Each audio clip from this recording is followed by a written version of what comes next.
একটা কমিশন হয়েছে, ঐক্যমত্য কমিশন। আমার সাধারণভাবে আমি যেটা কমিশন হয়েছে কনসেনসাস বিল্ডিং, অর্থাৎ যতটুকু ঐক্যমত হবে আমরা সেই জায়গাটা ক্লোজ করতে হবে, রাইট? আর যেখানে ঐক্যমত হবে না সেটা ক্লোজ করার তো দরকার নাই, সেটা প্রত্যেকটি দল তারা জনগণের কাছে নিয়ে যাবে, ম্যান্ডেট নিতে হবে। তো ইভেন ঐক্যমত যেটা হয়েছে এটাও তো ম্যান্ডেট লাগবে। বাংলাদেশের জনগণ আমাদের 20টা দলকে, রাজনৈতিক দলকে কোনো দায়িত্ব তো দেয় নাই যে আপনারা বসে বাংলাদেশের ভবিষ্যৎ ঠিক করে দেন। হু আর উই? ফার্স্ট অফ অল আমি এখানেই কোয়েশ্চেন করতেছি, ঐক্যমত্য কমিশনে আমরা যা করতেছি, হু আর উই? বাংলাদেশের জনগণকে আমাদেরকে দায়িত্ব দিচ্ছে আপনারা 20-30টা দল বসে আগামীর বাংলাদেশ কেমন হবে, বাংলাদেশের গণতন্ত্র কিভাবে হবে, গণতন্ত্রের প্রক্রিয়া কি হবে, এই দায়িত্ব কেউ তো দেয় না আমাদেরকে। ইট ইজ একটা হচ্ছে আমাদের মানে ডেমোক্রেসিতে হচ্ছে conversation, dialogue, interaction is a process, ওইটার মাধ্যমে এই কাজটা আমরা করতেছি। সুতরাং আমাদের ওই লিমিটেশনটা আমাদের বুঝতে হবে যে এখানে কিন্তু সব জায়গায় ঐক্যমত হবে না, কিন্তু আমরা তো বাকশাল করছি না, বাকশাল করার চেষ্টা করা ঠিক হবে না। সব জায়গায় আমরা সকলে আলাদা আলাদা ভিন্ন ভিন্ন দল করছি। সুতরাং ভেরি ঐক্যমত কমিশন যে সবকিছু ডিসাইড করে দিতে পারবে এটা বোঝার কোনো কারণ নেই। যতটুকু কনসেনসাস ঐক্যমত হবে ততটুকুতে ক্লোজ করে বাকিটা আমরা, সাইফুল ভাইও বলেছে, আমরা প্রত্যেকটি রাজনৈতিক দলের অধিকার আছে জনগণের কাছে ম্যান্ডেট নেওয়া, আগামী নির্বাচনে আমরা নিয়ে যাবো সেখান থেকে। এখন এখানে যেমন বিএনপির 31 দফা সবকিছু আসেনি, আমাদের তো কোনো সমস্যা নেই। রুবেলের দলেরও সবকিছু এখানে আসে নাই, মান্না ভাইয়ের দলেরও আসে নাই, সাইফুল ভাইয়ের দলেরও আসে নাই, সমস্যা নেই, আসার কোনো কারণ নেই। কারণ প্রত্যেকের একটা নিজস্ব দর্শন, চিন্তা ভাবনা, আগামীর রূপরেখার চিন্তা আছে তো সবাই। সুতরাং আমরা যে সব জায়গায় ঐক্যমত হবো তা তো না। এখন কি আপনি যে বিষয়গুলোতে ঐক্যমত হয় নাই, আপনি কি সবগুলোর উপর এখন কি গণভোটে জিততে পারবেন? তাহলে এই প্রশ্নটা কেন আসছে? আমি এই কি বলবো, পিয়ারের জন্য আমাকে গণভোটে যেতে হবে কেন? আমাদের তো প্রত্যেকটি দলের অনেকগুলো ইস্যু আছে যেগুলো ঐক্যমত হয় নাই।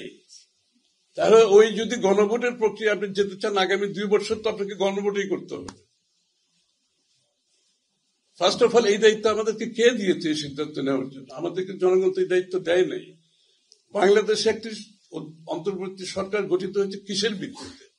কারেন্ট কোন সংবিধানের ভিত্তিতে হয়েছে? তো বর্তমান সংবিধানের ভিত্তিতে এই সরকার চলছে এখন।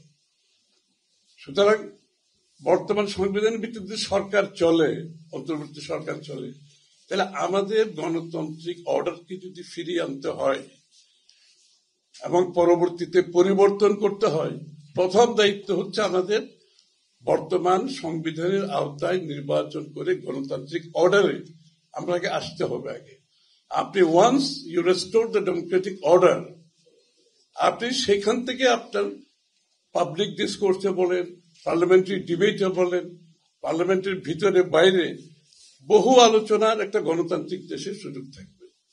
কিন্তু আপনি গণতান্ত্রিক, এখন তো আমরা কোন গণতান্ত্রিক অর্ডারের মধ্যে নাই। কিন্তু 14 মাস ধরে একটি সরকার আছে, যে সরকারটা কিন্তু কোন রিপ্রেজেন্টেটিভ ক্যারেক্টার না, জনগণের নির্বাচিত কোন সরকার না। তা আমি তো আগে আমার নির্বাচিত একটি সংসদ সরকার গঠন করতে হবে, ডেমোক্রেটিক অর্ডার দেশে ফিরিয়ে আনতে হবে। তারপর থেকে প্রত্যেকটি দলের অধিকার আছে তাদের বিষয়গুলো জনমত সৃষ্টি করার, জনগণের কাছে যাওয়ার, ম্যান্ডেট নেওয়ার। এবং এইটা democracy is a correction process, democracy is a filtration process. আপনাকে তো এটা তো বিশ্বাস করতে হবে। আমি আজকে আমরা 20টা দল বসে আগামী দিনে 50 বছর বাংলাদেশের সিদ্ধান্ত নেওয়ার তো অধিকার আমাদের নেই।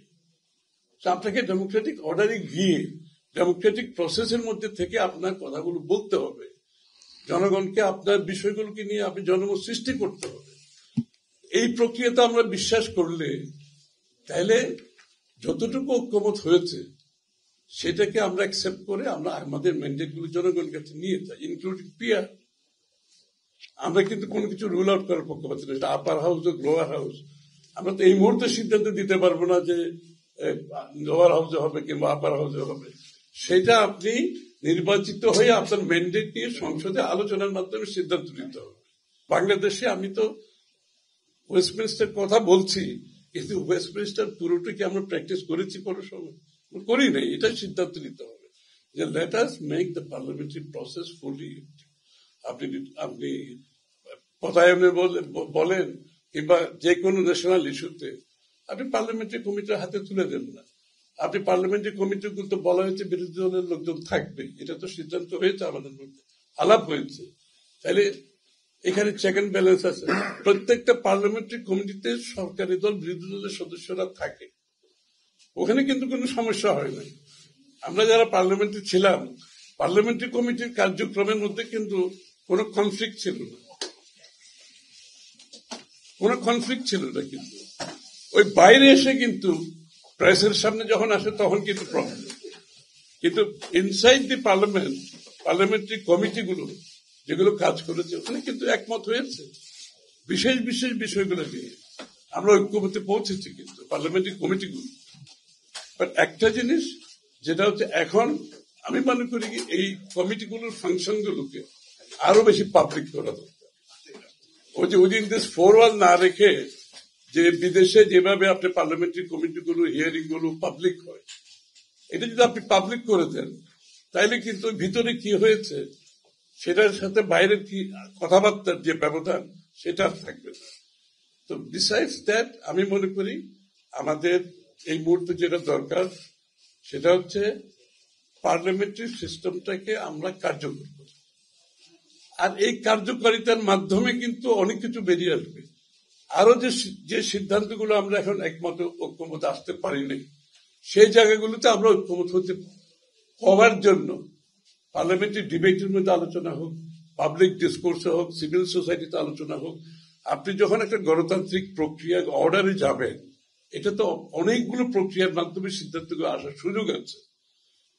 উইনার টেকস অল যে কালচারটা আছে, এখান থেকে আমাদেরকে বেরিয়ে আসতে হবে।